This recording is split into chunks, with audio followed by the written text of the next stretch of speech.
con trống chôn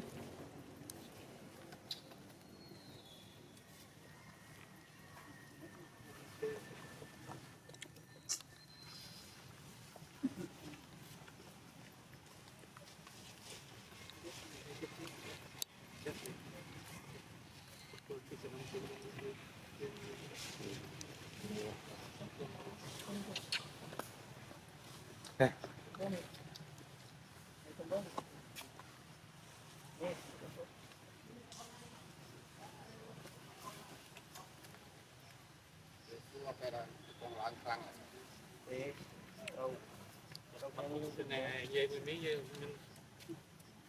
biết rồi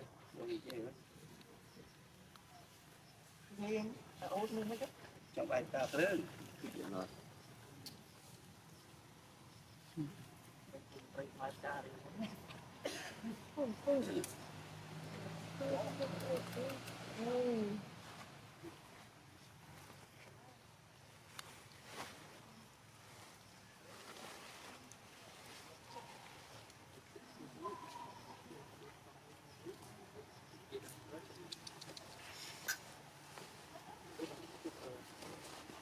nha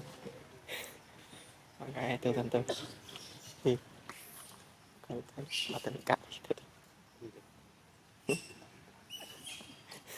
đi hả từ là mấy tí ăn từ là mấy tí ăn cặp mà mình là ba là tìm cái hộp cái gì nữa một lon bon nào mình họ tao anh về nhà mình về đây chơi vào đây rồi tụi mình lưu trên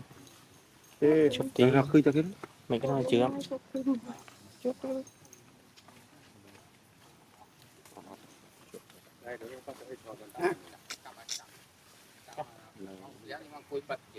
để làm cô chảo miệt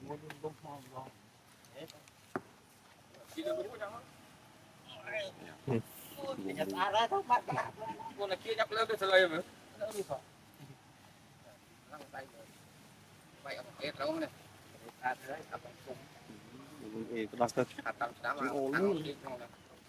chị em mình thì đâu đã lối không chứ ai khoa không tích ấy chưa không gì chưa không cái đòi cái hát nhẹ thôi thì ôi đâu đã thì bắt nào rồi gặp cái gì phi